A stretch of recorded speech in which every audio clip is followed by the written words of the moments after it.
And I'm going to be with you for the evening, afternoon, morning, whatever time zone you tune in from. Hello, most welcome to another stream on this channel. A very bumpy one, I have to admit, because we had an accident. We are I really don't want to, given the state of the world, I really don't want to say that we're mourning a loss, because we're not. But we had a little bit, me and the voices in my head, me and the jinn, I had a little bit of an accident, and as a result, maybe you've seen it through my Instagram stories, I've disposed of it already, but my straw, my plastic straw that came with it broke down, like shattered in 2 pieces, almost perfect pieces. So now it's back to drinking as from another cup for me. And yeah, I already ordered some metallic straws, which is a big change I wanted to make at some point, but I had a very useful one. Hello, hi Lucía. So yeah, I wanted to move on to the metallic straws, but yeah, I have forcefully and anticipatedly much before than I was foreseeing, but yeah, that's just it. It's just, and now I don't have straw anymore. I actually realize how little daunting drinking from this cup is, because it feels like my entire face is gonna be swallowed by this infinite abyss that this cup is, because it's quite huge, honestly. And with the straw, it's not that I cannot see that it's huge, but with the straw in it, kind of, did you not perceive it as much? Perceive it. I can't. Hi, I am a strong woman. What can I say? I'm entitled to my strength, and yes, I am not guilty of being a powerful person. Is the jinn, is the supernatural. They gave me powers, and thus I destroyed the evil, which are plastic straws. So if you think of it, because I properly disposed of it. It's a place on my recycling bin, of course. And if you think of it, I am structure of the evil, and not the structure of just fajitas, popotes, straws. So you're welcome, planet Earth. What am I even saying? So hi, welcome back to another stream. And for today, we are gonna dive into an area that I know many of you quite enjoy as much as I do, which is mythology. We're doing mythology again. I know it's been a while, and we are going back to Mesopotamia. I know it's been so long since the last time we touched upon a topic that had to do with Mesopotamia, but with these ones I need extra time to prepare, because it's not my area of expertise whatsoever. I studied Mesopotamia thoroughly for a while when I was in university and doing my master's, but then from my master's onwards I specialized in Iranian studies. So even if I continued reading and educating myself in the subject, I do not consider myself to be as educated in the field as I would be in something related to Iranian studies, not anything related to Iranian, but you get the gist of it. And today we're going back to mythology, and actually this is one of the topics my patrons chose. Woo! Shout out to my patrons, because if you don't know this, which I think you should, but if you want to choose actively what is coming to this channel, you can support me on Patreon, patreon.com/LasPlumas all together, and you can find a tier for yourself. You help the community grow, you help me maintain this channel, and you help me get these streams done, which is fantastic. And from tier Murshid upwards, you can actually get to vote. You get to vote what's coming next. So this topic was chosen by my patrons, and I know mythology is a big favorite of theirs. This topic in particular is a big favorite of mine. And yeah, this is one of the choices, and I'm very glad they made it. And just consider giving it a thought. Yes. Thank you to my patrons, especially of those of Tir, Murshid and Ashdod. Cheers to you. I do have my tea with me. We're drinking today a lovely mix of pu'er tea, which is a red kind of tea, with, I think it was orange. Why? It's yellow. It should not be happening. This should not be happening. Why is that? Oh gosh. Like, is it because of the light? I see. It's because of the light reflection. But where is it reflecting from? The ways of the light work in mysterious ways. So yeah, we have my tea. But as you can see, if I go for a cup, I do go for a cup, like a massive, gigantic one, because there's not such thing as a tiny teacup. If you ever see me drinking from a teacup, that means that I have a giant teapot next to it. So I filled it to the brim, and of course it's boiling, and I'm not gonna make a fool of myself by sipping just straight away, because I'm gonna burn my lips. And I've done this on this channel too much, if you ask me, too many times. I've done that. And I started the stream a little bit later today because I was banning users from my stream. And you would ask yourself, why would you do that, Plubas? Why would you ban people from the stream? This is such a lovely environment and everyone's welcome. Yeah, and all that jazz. Turns out, when you have a very little channel, the amount of bots you get as viewers is susceptible to be greater than when you own a bigger channel with a much larger audience. If Twitch realizes too many bots are in here, hello Lucía, how are you? If Twitch realizes that there are too many bots all around your stream, that might be very detrimental for your channel. They might restrict the audience they show your channel to, and basically it's not good for the working scheme of my Twitch channel. So what I was doing, there is this page that I am going to post from here, and actually I'm going to take a moment to ask my moderators to have a wee look at it for from time to time, because I believe, can you see the viewer list as I can if you click on the viewer list? Because I think you do. So moderators, I think it's only Euros currently, but anyway, I will explain it later if I need to.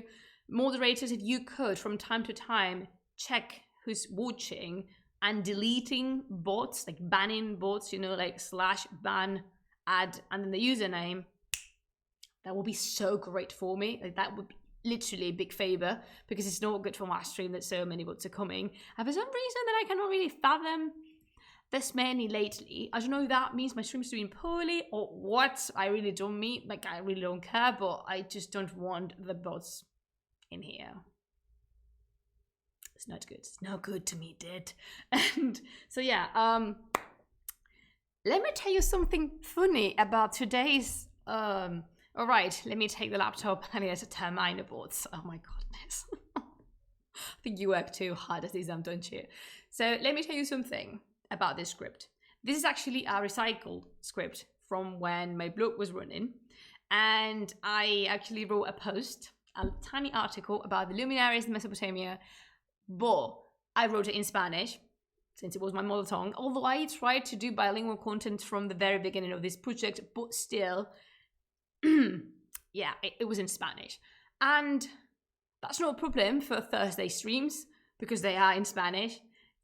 However, I do not have them. I don't have the stream translated because I can't do it, as I go.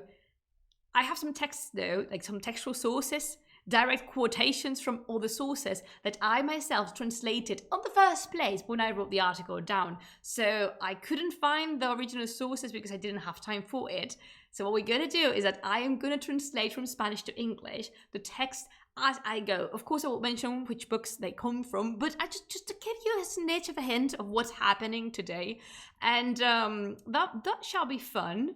I didn't, I just didn't want to pause or postpone the stream for another week or something, because I didn't have time for this, because in all honesty, most of you just don't care.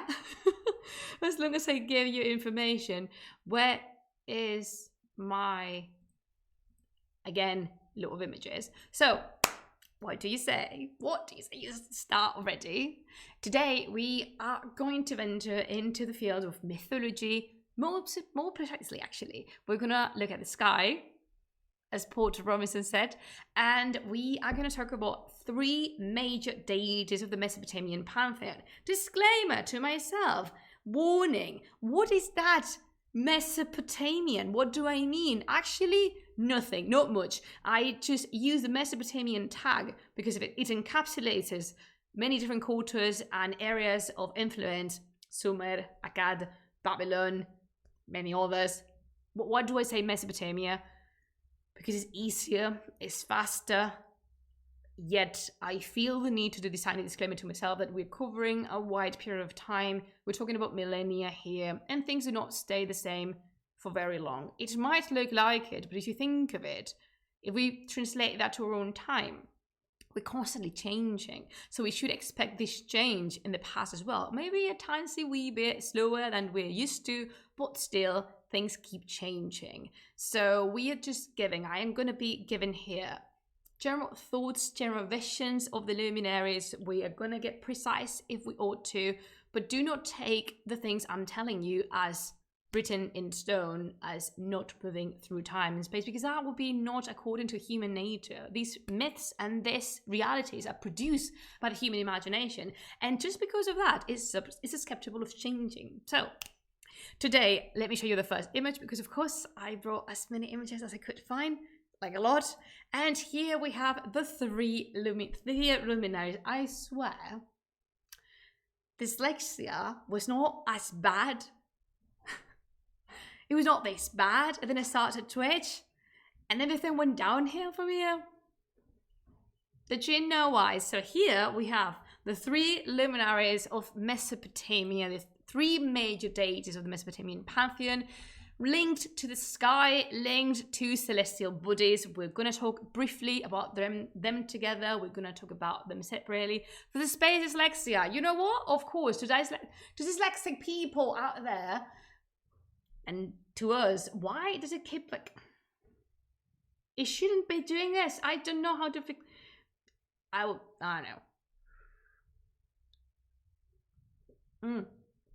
know. Now it's good to be drunk. Where was I? So yeah, I was talking about the sky. Let me just, for a moment. There you go. So I was talking about the sky. The sky has fascinating human culture and human beings since the very beginning of time. Do you remember when we talked about the 4 guardians of the sky from Chinese mythology? And specifically, not just the sky, but the celestial bodies. And they've created the most beautiful stories and the most fascinating creatures, and they just woven this compendium of legends that still to this day, sometimes and somehow transformed, we keep on telling each other. So Mesopotamia, which is known by some as the cradle of civilization, this is no different. In fact, in here, we can draw back, we can trace some of the eldest, like the most ancient sky deities that we have in history, in recorded history. And these are the 3 luminaries that you can see. Why? Here. I'm just gonna in here, and I destroyed my set. Hope not. Nah, everything's cool. So in the case of Mesopotamian civilization, the deities tend to be anthropomorphic, and not just anthropomorphic, but human-shaped, in the sense that some deities in other religions, in other mythologies, combine human aspects with maybe some animal or natural landscape-inspired features. In this case, Mesopotamian deities incarnate human bodies, and they were incorporated to the Mesopotamian pantheon in an excellent manner. And these three, I'm just not looking at myself on the screen, can you tell? These 3 that we have right here are what we know as the luminaries. And why do we call them the luminaries? Because they are focused in 3 different celestial bodies that produce light. Produce light, quote unquote, pinch of salt, because the moon doesn't actually produce light, but But at that time, it was not known that the moon actually reflected the light of the sun. So if you go to the text and if you go to ancient astronomy, they really believe that the moon produced this pale white bluish light by itself.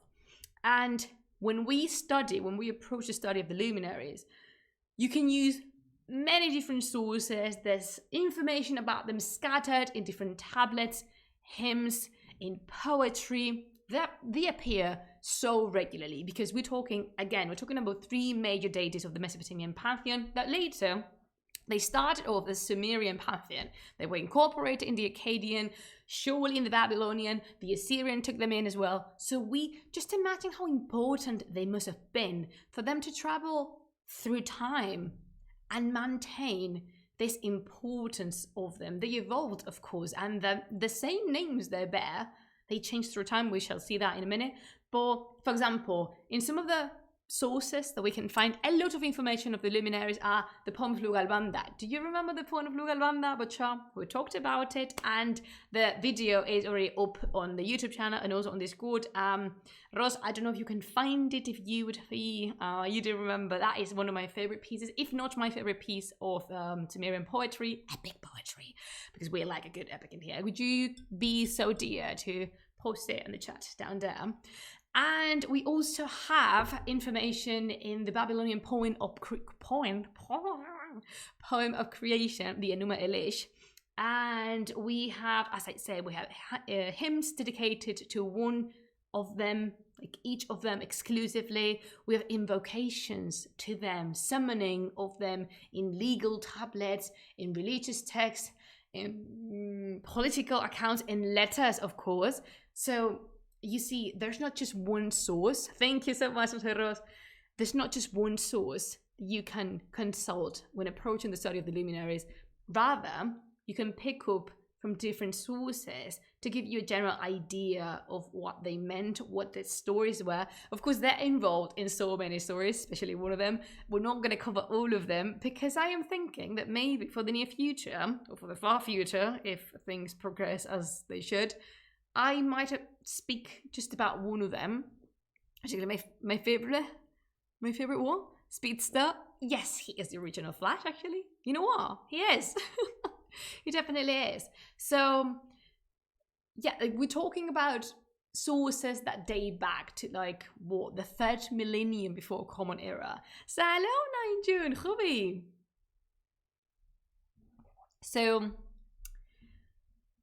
you can really see when they sit down to write down when they sit and write down what the belief is surrounding the luminaries, that this is a very ancient cult. It's a very ancient worship. And what was I going to say? I completely forgot. So, oh yeah, this cult, this worship of these deities stayed very, very well until the. Thank you so much, Carlos. They stayed very well until the arrival of the Iranian armies and even the fall of the Persian Empire. So there's so much about these luminaries.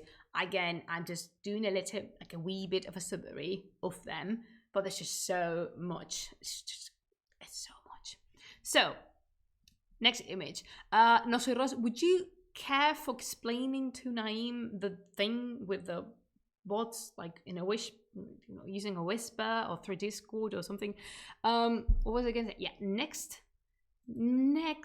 This is from another Stella.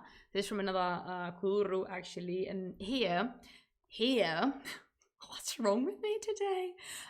In here, you can see the 3 luminaries together, which I have to say is as common as it is uncommon. Let's say it's very balanced when they happen, when they appear, 3 of them together, alongside with all the deities. In fact, there's Snake in there. It's the minister of another, like a separate deity, but I don't want to confuse you anymore, so we're just going to leave it in there.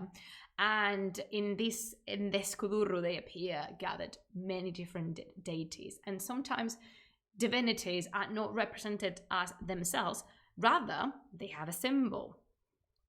And in here you can see the 3 luminaries. From left to right we have the 8-pointed star that is the star of the evening star is a planet Venus. See in here, the planet Venus plays a role of a star. Then we have the moon, and then we have, last but not least, the sun.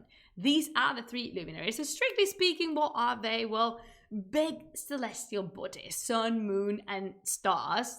Precisely one of them, the evening star. And later on, all the planets would be added because sometimes the planets were confused by stars just because they reflect, like Venus does or like the moon does, they reflected the light of another stars. So yes, I was saying there's a gist in this because not all of them are actually stars. No, and the moon actually is not a star either, it's a satellite. So we have an actual star, a planet, and a satellite. These are the three luminaries. But yeah, we do consider them luminaries. As I was saying, remember, at the time, it was thought all three of them produce light. And in here, we could actually talk about a difference between what's a luminary, which might be a star, whichever in the constellation, a planet sometimes, and then we have the great luminary, which is only these three, sun, moon, and evening star, or Venus. And of course, this is not like, as I was saying before, Mesopotamia does not invent the wheel with this. They do not discover gunpowder with the cult, this worship of the luminaries. Rather, there's many other cultures throughout the world that they worship the skies and the celestial bodies. And yeah, I think practically the totality of civilizations and cultures of this time, they construct more or less their mythology and their religion based on what they have above the sky. China is a very good example of it. The pre-Columbian cultures in the Americas is also like in America and the American continent. There's also a very good bunch of it in the Norse mythology, in Africa and the African continent. There's also calls that we have deities based upon the sun, the moon, the stars, and all that jazz.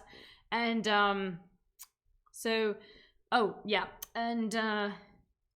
in the Mesopotamian religion, I think it's actually quite interesting that I mentioned this. There's 3 layers, so to speak. There's 3 levels on creation. First one is the sky, which is where all deities come from. Then there's the earth that we inhabit as humans and all the perishable material, so to speak. And then there's the nether realm, the underworld, which is where the dead roam, and also very powerful deities like the tonic deities or underworld related deities, which do not think of them as evil per se, not naturally. Not really. No, they're not. Nah, they're just deities of the underworld. That's it. They're doing their job. So we're gonna try to start in Sumer because, quote unquote, is the first civilization. You know what? I actually do not like making statements as such. Just the first something, the first ever, I don't know, thingamabob. I don't know. I don't like being so strict about it. I really don't want to state things like that. I don't want to say Sumer was the first civilization ever. Oh, is it? Do I have any proof of that? I just rather say one of the first cultures that we have evidence of. Mesopotamia, written culture that way. So the vision, there's not like a general vision of the 3 luminaries, and it's been a little bit modified, which we've been able to gather and study due to a variety of factors. And let me explain. First is, as I explained before, the evolution of the religion itself in Mesopotamia, because different civilizations, different cultural hubs have come and lived and performed. Hello, Serapis! And performed and thought and expressed and lived in Mesopotamia, in the Fertile Crescent. Akkad, Babylonia, Assyria, And from the Sumerian root, so to speak, things grew and throve and were modified through time. That's a reason why some deities might keep their name, but they might keep also just things, just like reminders of what they were in Sumerian time. Some deities are assimilated And yeah, sorry, I was reading Nosotros, saying hello to Serapis and Veronica. They might be assimilated. Some deities were assimilated with each other. Some deities were split because they had two separate entities and they became two. Some of them were merged into one from three different deities. That happened a lot. And sometimes some deities, some gods or goddesses, they gained importance. For example, the case of Inanna is a very illustrative one because she gained a lot of importance. She was a major goddess in the Babylonian and Assyrian pantheon, but all the deities lost their proficiency and the much position, if you may, that they had in the Sumerian pantheon. And the example is Sin or Nanna, the moon deity. And apparently through the Assyrian time, Nanna experienced a lot of like ups and downs in his cult. And a lot of the agents, all of the agents to be accounted for in Mesopotamia, at least in the very first stage, is that these worship was, I don't want to say restricted, what's a better word for that? Focused, centralized. I said actually a better word. My English is just not connected today, is it? All right. So yeah, they were based and focused in one city rather than being like in a general shared pantheon, which there was a big shared pantheon. But in Mesopotamia, there's one particularity, and that is that each city has its patron deity. And that deity presides over the city, protects it, guides it, guards it, and so and so. So the temples were dedicated to one, maybe two deities, but always there was this proficiency of one of them, and then there were minor. And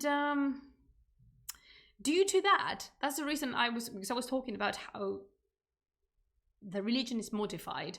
Due to that separation between cities, that's the reason why sometimes the cult kept changing, because all right, let me give you an example for this. Say that there's a city that it's at its apex of development, power, really at the crest of the wave, but some time after it declines. Everything regarding that city is going to decline as well. For example, if the main deity of that city was, so to say, Inanna, as long as that city was of importance and it was influent and it was powerful.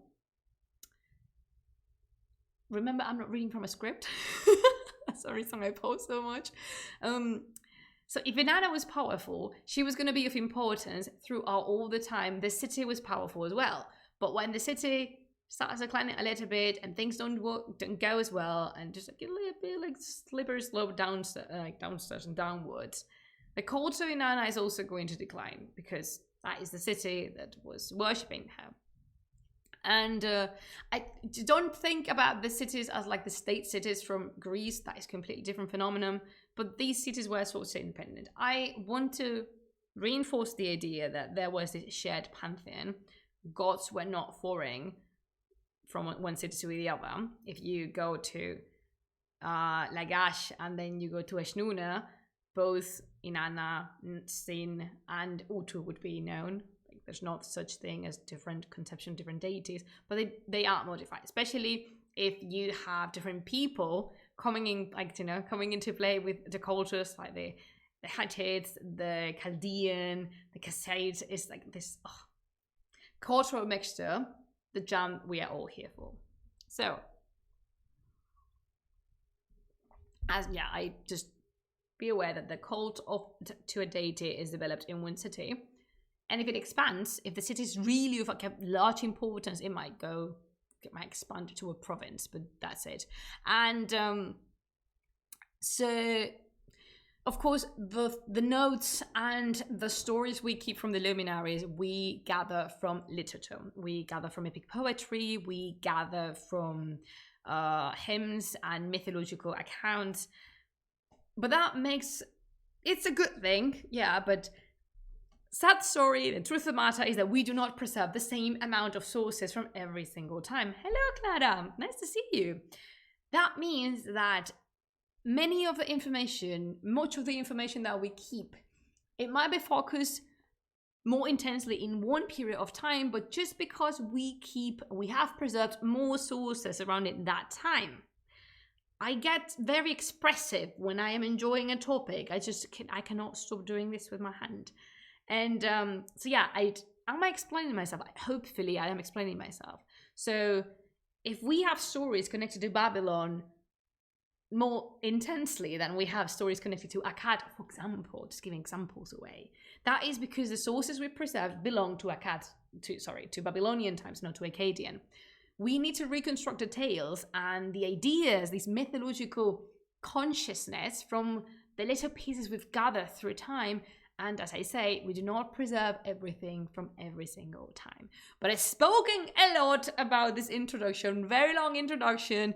Drum roll, please. We don't have a drum roll, but we should definitely. We are going to start introducing the luminaries and who. All right, I'm gonna do something. I was gonna do this the other way around, but you know what? No, because I want her to be the first. And yeah, first and foremost, we have Inanna, also known as Ishtar, and this is the morning star. This is the evening star. Sorry, Akkad fell because of the aliens in the game House of Ashes. You don't say. That's the reason you told me you didn't think I was gonna like it, do you? What? Is it really aliens? Were they that lazy in the House of Ashes? Did it really do that? Do I want to play that? Do you want me to play that? Because if it's a scary game, I might just not. But Pazuzu is a vampire alien. Shut the front door. What? The game is funny. Apparently. Apparently so. God. Mamma di Dio. Alright, think of it, alright? I think... I'll think of it. I really need to sit and think. I wasn't expecting that. Well, we have Inanna here. We have the evening star. She is the evening star, the morning star, and also planet Venus. And this separation, I said, like, this separation between planet and stars happened later because, remember, she was thought to be a star. Venus was thought to produce her own light. And apparently, it's quite logical that they really thought that I'm saying the morning star all the time, is the evening star, Ceres Parthena. And it's quite logical that they named her one of the great luminaries, and the planet Venus was confused with the star because actually, after the sun down, Venus is one of the stars, one of the lights most intense, like that more intensely shines on the sky. So I think there's perfect sense behind that. There's a logical explanation. And if the moon's not there, it's quite easy to locate, so you can really that picture appears in the game, really. So this is her. And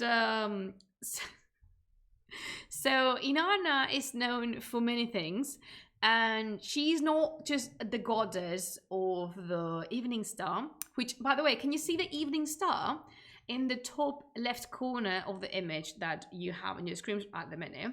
There is Inanna, and there's the star. Oh wait, it's not the star. That's the sun that I'm looking at it. Yeah, that's the sun, actually. That's the symbol of the sun. How do I know that? Because instead of 8 points, there's only 4. And there's just this, like, river swirling stripe making a cross behind it. That's a symbol of the sun. We should see that later. So Inanna is known for many deeds, many of them, and she's the protagonist of many hymns. You know, there's the descent of Inanna to the underworld, which is fantastic, and I really want to dedicate a whole stream just to that because wow, that is a ride. She's also known because she's the goddess of war. She is the goddess of love and also of sex and body pleasures and fertility. She is a very multifaceted deity, and that only speaks about her importance and her ability to cover up many different areas, which I think is fantastic. I think we can affirm that she is the most well-known deity from Mesopotamia. What do you guys think?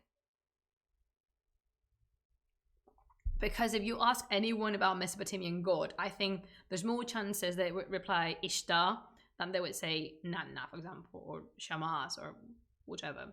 And Inanna is her Sumerian name, but with Babylonian adaptations, she became to be called Ishtar, which is the name she's most famous for, and this is the deity that the Gate of Ishtar is dedicated to. We're not going to see the gate today because I don't want to confuse you anymore. Here we have another representation of Inanna with her weapons, with her bow. And actually, if you realize, she has her foot down on a lion because that is her animal companion. She is, can you see that she's grabbing, I think in here you can see it better. She's grabbing the animal by the tail, but in the other seal, she was grabbing the animal let me just put that back really quickly. She has this chain, leash, rope that she's holding, and she is just keeping the beast tamed under her powerful foot. And there's some like lights or rays that she has behind her back. All of the symbols that Inanna bears actually are representations of her prowess, her power, she's the goddess of war. So that says a lot. Also, do you see the head of Inanna is crowned by the crown of horns? That is a representation of the god Anu, which is the god of the sky, Anu. And yes, this is a reason she's called an Anunnaki, because Anunnaki means the... Are we gonna write that right? Not really, but just Anunnaki means the spawn of the sky, the offspring of the sky, which makes sense because according to Mesopotamian mythology, all the deities are kind of sprouting, coming out of the primordial deity, which is the sky. And I really like this seal, but I wanted to show you the other one because sometimes the luminaries appear together, not all three together. That is, as I mentioned, is not that usual, but in here you have another picture of her holding her lion and also with her hair touched by the crown of horns. You see that? And the symbol, there's this encapsulated circle over there. I think it's a sun as well. So I wanted to show you another one, which is the Ada seal. I'm pretty sure you've seen this one because this is one of the most famous representations of Mesopotamian deities. There's a lot of people in here, but from right to left, this fella, this little laddie in here closest to me to the right with a double face, that one is Izimud, which actually Izimud is a minister of the god that has the two rivers sprouting from his shoulders. That's Enki or Ea. In fact, in here we have Inanna, which is the goddess that's flying, and the very bottom, not bottom actually, like the end, the left end. Can you see it? She appears there holding something in her hand. I have no flipping clue what that is, but she appears one more time with the crown of horns, the wings, and these rays of light, or these weapons, kind of sprouting from her muscles, I guess, if that's an allowed expression. And beneath her, do you see there's a deity holding a knife, like a serrated knife, and that deity has these rays of light coming out of his shoulders. Can you see him? That one is Shamash. That one is the next luminary, which is the sun. And I really like that they appear together. I just really like it. So Utu or Shamash, do we have, all right, this is very famous jurisdictional style, and here we have, I wanted to bring you just the complete view of it, but I'm going to show you, let's just do a close-up. I think you will enjoy playing House of Ashes, even with the aliens. There are a lot of representation of Mesopotamian culture and iconography. The masters are gorgeous. All right, I might do that. But you mentioned it's a scary game. I don't do horror. I'm not a brave player, although you can, I mean, I really had like a very hard time playing Bloodborne. In night one I liked. So just imagine playing a horror game just for the lols and just for the banter and the jig. I know, I need to think of it. Honestly, I need to think of it. It's scary the first 30 minutes. But like scary, as in properly scary. Jump scare. Are we talking about jump scare businesses, or are we talking about like powerful psychological horror that haunts you down and would not allow me to have a proper night of sleep for the next 2 months? Jump scares. All right. Okay. I'll think of it. All right. I will give it a thought. I will give it a, yeah. Back to the Luminaries. Regarding representation, I'm pretty sure it will be so interesting to just see what they've done with the plays, as long as it's not like,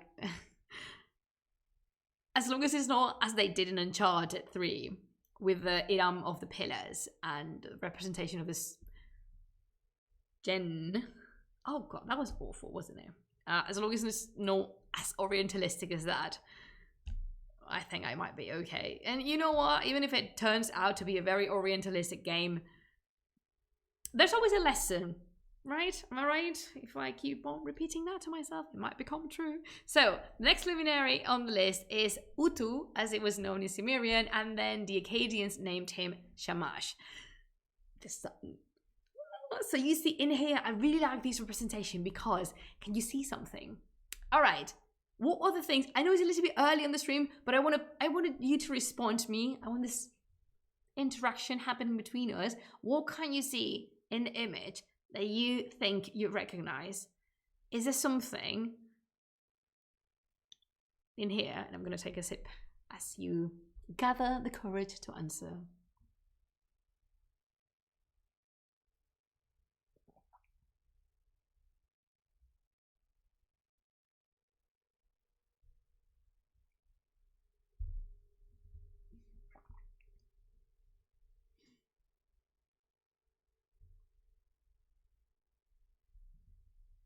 This reminds me so much when I was teaching. Now I ask something to the class and the class would go like dead silent. It's just so fun.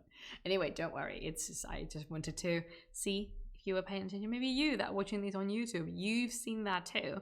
But there's this giant symbol on the altar. That is a symbol, dead silent. Yes, I know.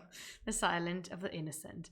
And that big symbol, the round symbol on the altar, placed on the altar, that's not a table, that's an altar, and that is the sun. That is a symbol for the sun. You have it there. But underneath the structure where the deity is sitting, just very close to the ceiling, there's also 3 different symbols that you can spot in order, left to right. We have the moon, we have the star, and we have the sun again. This is another very rare, very occasional representation of the 3 luminaries. I don't want to say very rare, like just uncommon representation of the luminaries. Sometimes 1 or 2 would appear together, but having the 3 of them is actually very nice and very like intense. Like it's something else. So yeah, there you have it. I hope you can see it. And actually, the name of Utu is not that well known, if I'm completely honest. It's almost exclusive to Sumerian texts and sources. And we have also that name registered in Akkadian sources. Generally, Shamash is the name that he goes by that's most famous, and it will keep on happening until the very start of the Achaemenid Empire. We're talking like a name lasting millennia. Shamash is also a given name. Many kings would add. Yeah, exactly. Shamash. Shamash is a given name. Many kings would add this name to their patronymic, and this god actually likes Shamash a lot because he has no time to lose. Like, he goes straight to the point because he is also the guardian of justice, of the proper law, the correct order and truth. In fact, in many invocations of oaths, Shamash appears as a protector of the oath, not of the person that's swearing to tell the truth. Rather, Shamash is there protecting the act of swearing itself. The oath is sacred and should be protected, which mythology comparison commenting hot is also very important because centuries later we'll have this deity in Iran called Mithra, also connected to the sun and also a protector of the oath. I'm not saying they are the same deity, I'm just saying the importance of this god, particularly this god, what's wrong with me, this god, carried out into Iranian lands. Remember, the Elamites were a big bridge of communication between the Fertile Crescent and the Indo-Iranian area of influence, and that's how myths and beliefs travel. I really think is of interest in that. And I didn't say this before, but let's go back to Lady Inanna for a moment, because I mentioned that the cities were focusing on deity. Inanna city was Uruk. Main center of power for Inanna was Uruk. Main center of power for Shamash was the city of Sibar. What is that? People meeting, but not for the piñas. Not all the time, they did though. There were a lot of piñas. There were a lot of jarana, there were a lot of palos, but not all the bumpy. Not all of it was like a feisty fight. Sometimes they did nice things to each other. Sometimes. Regularly. And here, I mentioned that Sibar was actually the city of Shamash. Last but not least, we have someone that's very dear to my heart, a very special deity, and a deity that is a favorite of this channel because he is also a god of cattle. Exactly, the team cow comes in. Last but not least, we have Nanna, or Sin, the moon god. And very interestingly, the moon in the 21st century Western culture, the moon is often associated with femininity, with the female impersonator. But actually, in Mesopotamia, the moon was a man. And, for the cows, for all of them, yes.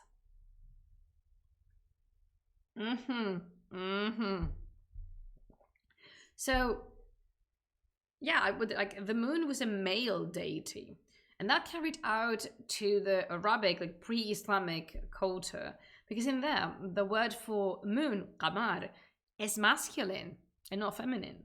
So I think we should not go about our days assuming that the moon was always considered a female, because it was in some cultures, but not in all of them. And I think it's a very interesting thing. So the highlight of Nanna, apart from being he's normally the moon is normally a female related deity and he is a male related deity. His temple was in Ur. There's the secret of what I will show you in a minute. So this deity, I think, what defined him is the ups and downs that his importance experienced through time. He was of the utmost importance for Sumerian times, then declined a little bit with the Akkadian, then came up again, just rocketed again with, I think, Babylonian times. So it was always a more flowy situation. But at least in the Sumerian pantheon and the Sumerian legends, Nanna is a very powerful deity, sometimes surpasses his power surpasses the power of Inanna and Shamash combined. Let me just show you him. Let me just show you him. Here we have actually the moon and the sun together in this stele. The crescent, and there is the sun inserted in the crescent. I love this one. It's so beautiful. So Nanna was the god of cattle. He was a guardian of fertility as well. He had a lapis lazuli beard. Cute. And he had a cow companion actually. The name of the cow, very lovely when they're together. Yes. The name of the cow is Gemesin, and of her it was mentioned that she did not experience any pain during labor, and that's why the Mesopotamian culture had Inanna had a very close relationship of Nanna with the women. With women and menstrual cycles and pregnancy because of the moon and the influence, and also because the poem was told to be like, oh, this cow was delivered their babies without pain, and I wish that upon my own childbirth, which is something is very important. Childbirth and its relationship with mythology is very important. There's many deities connected to childbirth because, as you can imagine, the rate of child death was very high. The mortality, the percentage of children that did not survive the first 1 or 2 years was very high, and that is the reason there's a lot of amulets and prayers and hymns dedicated to these babies to protect them. And what else? Oh yeah, I wanted to show you the ziggurat. This is the ziggurat of Ur, currently in Iraq. At least this was it in 2001. And we actually have a lot of representations of how it could have looked like, starting from here.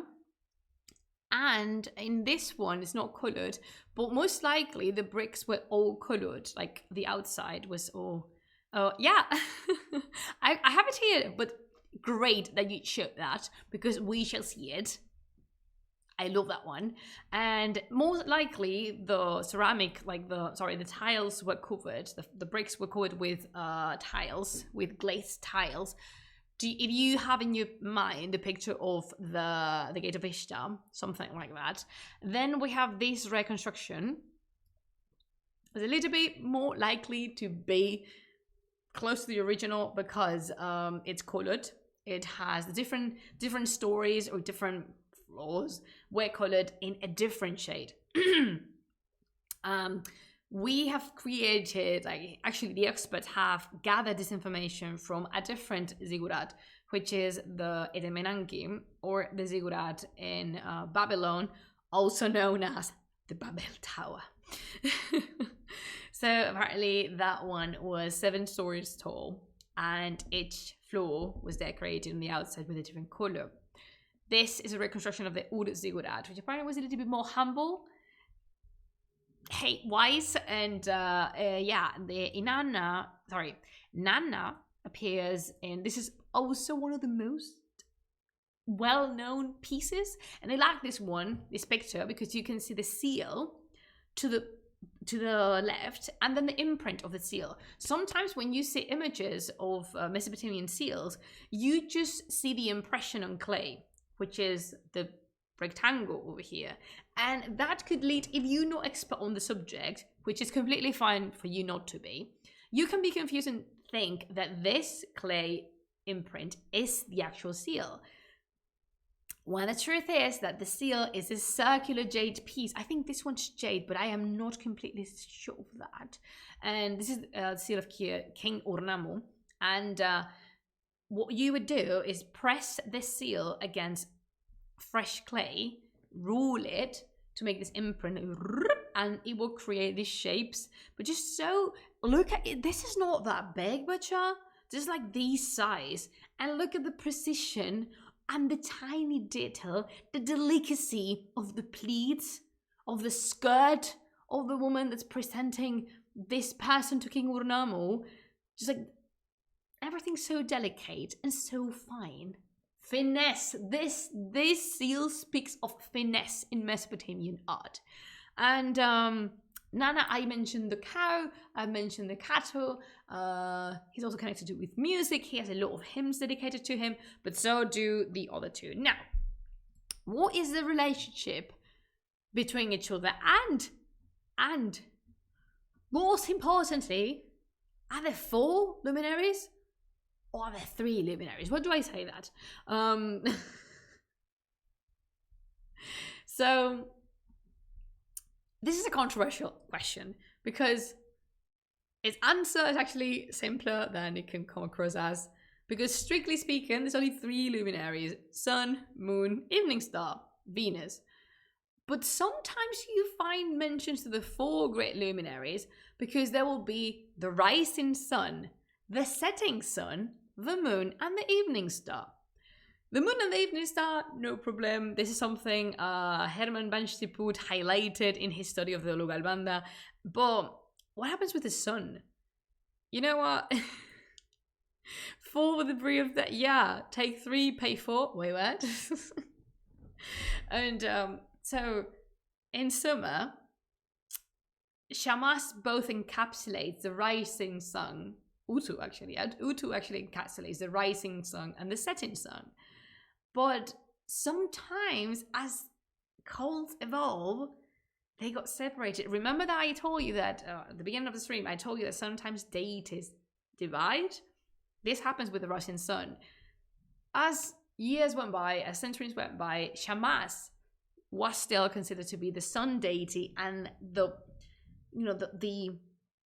sun itself, like the sphere, the celestial sphere itself. However, the advocation to the rising sun was given to the god hero Ninurta, and Nergal, which is an underworld nether realm god, was given the advocation of the setting sun. So you see how the things vary. So in some occasionally, there's 4 luminaries: the sun rising, the sun setting, the moon, and the evening star. Now, what is the relationship between those 3? Like, do they get along?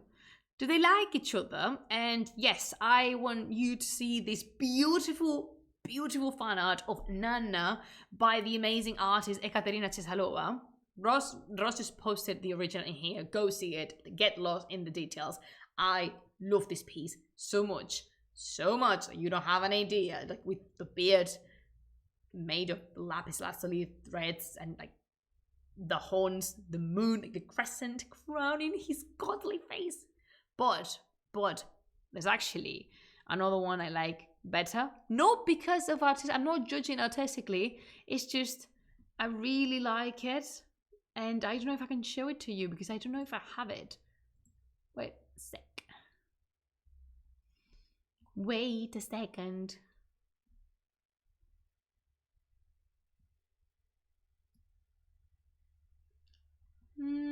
Where do I have it? I thought I had imported. Oh yeah, here I have it. Wait. I thought I didn't include it in the stream. I lied. It's this one. This one is by the artist Yigit Koroglu, and this was the first fan art of Nana that I saw, and I love it. I so love it. The other one is like more historically accurate, so to say, but this one with the faces of the moon behind it. Do you have a favorite one? Oh yeah, of course. I'm a moon person team. I'm a team cow person, therefore I'm a team moon person. Nana. Nana's my favorite deity ever. I love him. So I really like this one. Jigit Koroglu has actually a full collection of representing Mesopotamian deities. And thank you so much, Noce Rose. And we shall see it one day. Like, I need to show you because he's amazing. So, Team Nana. Yes, exactly. Thank you. Thank you. Only the OGs know that I am Team Nana from the beginning of time. And what is the relationship between these 3? Let's just show you something else. I show you this. I've shown this one as well. Have I shown you this one? No, this is actually a vase found in Uruk, and here we have Inanna receiving offerings from a loyal subject, and I really like it. So what's the relationship between these three? Occasionally, and in the vast majority of Sumerian myths, according to Black and Green in the Mesopotamian, how is it called? Mesopotamian Gods and Deities Guide, a book they have about mythology. Nanna was the one who created Shamash and Inanna. The moon would be the father of the sun and the evening star. And these two are twins. I think they mean non-identical twins, but yeah. And so the parents of Shamash and Inanna would be Ningal, which is the sun, the female advocation of the sun, and Nanna's companion.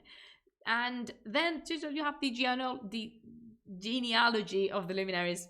Turns out is evident, but sometimes we have this interpretation. A giant ice cream, I wish. I bet Inanna would have liked giant ice cream much better than whatever he's carrying and offering to her. But sure, why not? Definitely. A giant raspado. And some stories tell that the three luminaries are direct sons of the sky, of An and Ki, which is the earth. So they would be siblings. So we don't really know. Apparently, I would say that the most common option, the most common version is that they are father and sons. So we have Nanna as a father of Inanna and Shamash. But what comes out as very clear is that these three, they created a triad of power connected to the skies and somehow also connected to the earth. And that is, sorry for repeating myself, powerful. That is engaging. So they are the equivalent of another triad that would be above them. We have Nanna, Shamash, and Inanna, and above them they're the equivalent of Anu, or An, which is the sky, and Lil and Enki. And those three are actually the ones connected to creation itself. So then we have the Enuma Elish, which literally means when above, like when up above. This is a Babylonian poem that relates Brian David Gilbert, the song. What? Is this song? It's called Enuma Elish. I don't think I know what you're talking about. I'm really sorry. No, like the meme, like the YouTube meme siblings. I'll send it to you later. It's stupid, but you know the one that goes, "This is my sister, this is my brother. We are siblings and we care for each other." It's like, I will send it to you later. What was I talking about? Oh yeah, we have the Enuma Elish, and see this beautiful terracotta image of Inanna, lovely, and we have the Enuma Elish, which is the Babylonian poem of creation. It's a mythological poem that gathers the narration of creation, and they were rescued. The evidence of the Enuma Elish, the copies of the Enuma Elish, were rescued from the destroyed library of Assurbanipal in Nineveh by August Layard, Mahmoud Rassam, and George Smith when they were excavating the city between 1846 and 1876. And these also, like the latter, 1876, was the first time these Enuma Elish was published in English and translated. So the format these texts were found were 7 clay tablets, and that's the reason other of the names it can be referred to is the 7 tablets of creation. So, except that we don't have tablet number 5, which is like a big gap in it, the text is considered majorly completed. And in the Enuma Elish, we have a lot of a major lot. Thank you, Nosotros. Like a major lot of references to the luminaries, more or less, because the tale basically focuses on the supremacy of the god Marduk, which is the head of the Babylonian pantheon among any all the deities and superhuman forces, even evolved this triad of creation that I mentioned, An, Enlil, Ea. And Marduk, all right, how to say this? So basically, Marduk states that they created humankind to serve the deities, like just to worship them, to serve them silently. It's like not complaining.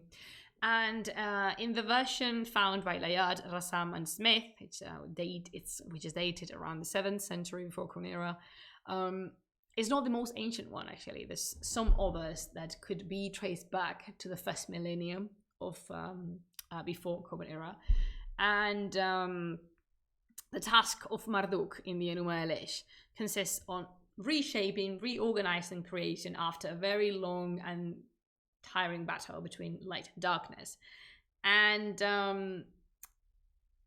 in some verses translated by King, you can actually see Marduk designating tasks to all the celestial bodies and the divine creatures. And this is where I am translating from the translation I made in the first place from Spanish. We have the relationship between Marduk and Nanna, the moon. He said he guaranteed god Nanna his light and put night under his care. He made him rule upon the night to determine the day. So by having Nanna in the sky, they create time, because if there's light, it's the daytime, sorry. Therefore comes the nighttime with the moon. So they are creating the division of time. Once a month, without mistake, Marduk, would place a crown on Nanna's head, saying, at the start of each month, when you rise on earth with all your splendor and shine, make your horns project at least for 6 days a month. And on the 7th day, that shall appear as a crown. That's talking about the crescent moon. It's beautiful. That keeps going on and on. So in this part of the poem, the tasks of Nanna are very much specified. So they explain to Nanna when and how he should appear on the sky. They give it is very beautiful. They give him proper instructions, and following, you have another part where the god Marduk does the same, but with Shamash. Unfortunately, some parts are missing, but some things can be explained and seen. First of all, that Marduk holds power above the luminaries. He is the one given instructions now. He's the head of the pantheon. And something that I want to conclude, but because Nanna's my favorite, is that he addresses Nanna firstly, the first luminary, so that means he's the most important. This is just my interpretation, because as I said, I love Nanna. Team Cow, Team Nanna. So I want to believe that in the Enuma Elish, he addressed the first one because he's the most important. Could also be because it was the last one of importance in the pattern. But you know what? Let me live with my own things. And there's also a reference, exactly. This is Plumas's channel, Plumas's rules, Plumas's preferences, which, to be completely fair, I have never hidden from you.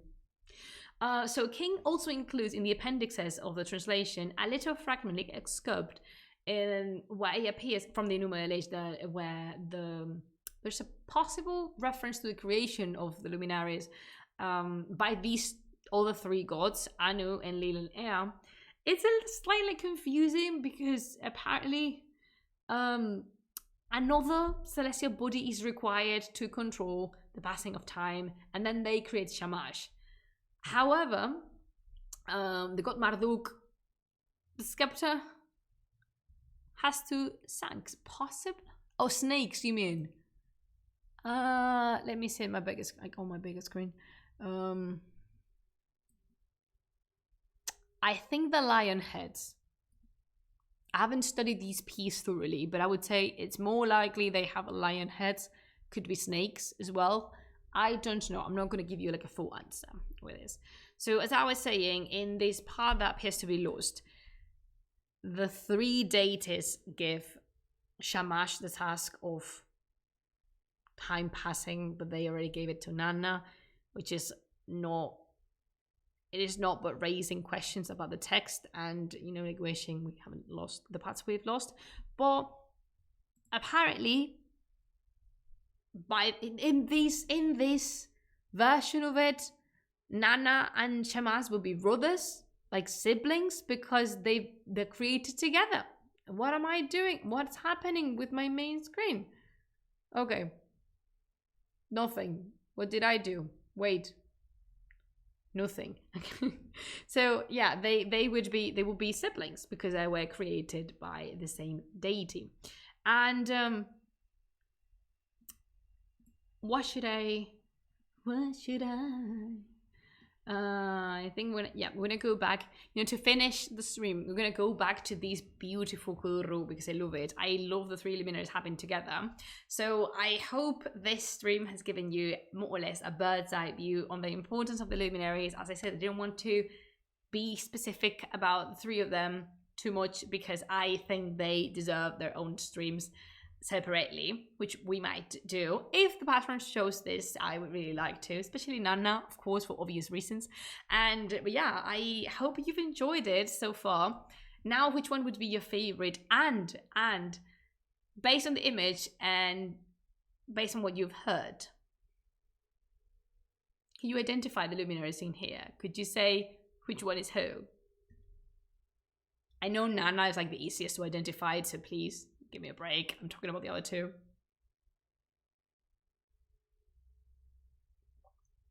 I really like this one.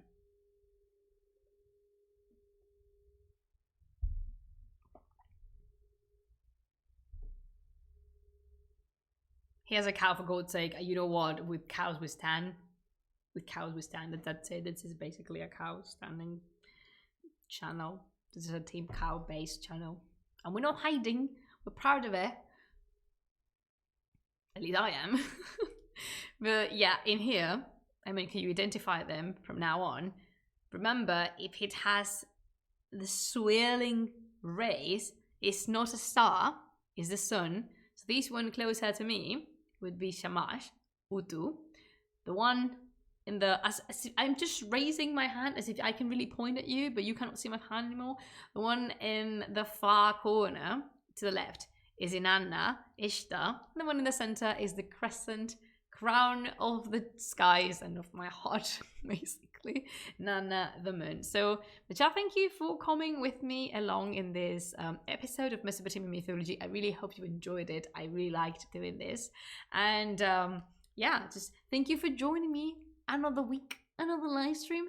I mentioned this already, but I mean it. Streams are slowly but steadily coming back to normal. And thank you, Azizam. I will think of the game. I promise I will give it a thought because it might be educative, for educational purposes. I will sacrifice my easiness to jump at the screen, and of course you really want it to for Nana always. Yes. Although in here, I will be the lion of Inanna, the one I'm bearing. But you know what? I really can.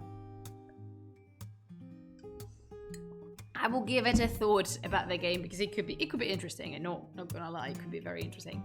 Thank you so much for accompanying me another week. Thank you so much to my patrons, Tier Murshid and Ajdaj, who are the ones that get the ball rolling. Thank you so much, Bacha, for your support because it means a lot and is really, really important. If you want to support me on Patreon, you know that's real. Patreon comment, like just you can put like the command links so you can go check out my socials. If you want to see more in this channel, you can click the follow button and you will no puedo hablar inglés hoy. If you want to see more content coming, you can stay with us and we will see each other on Monday. Regularly, my streams are on Monday, but yesterday I had just things to do. And thank you for coming, despite we changed the routine. Next week we will resume on Monday. And yeah, if you would like to be there as well, it would be my utmost pleasure to see you and to share more things, if possible, about Mesopotamia and Iran. There's nothing more to say on my behalf. On my end, it's been really nice talking about my favorite topic ever, which is, of course, mythology. So pressing on. I really hope you have a lovely week ahead of you. And as I always tell you, remember to create, to explore, and to have fun and enjoy yourselves. Until we see each other next time, I tell you, Khuda Hafiz!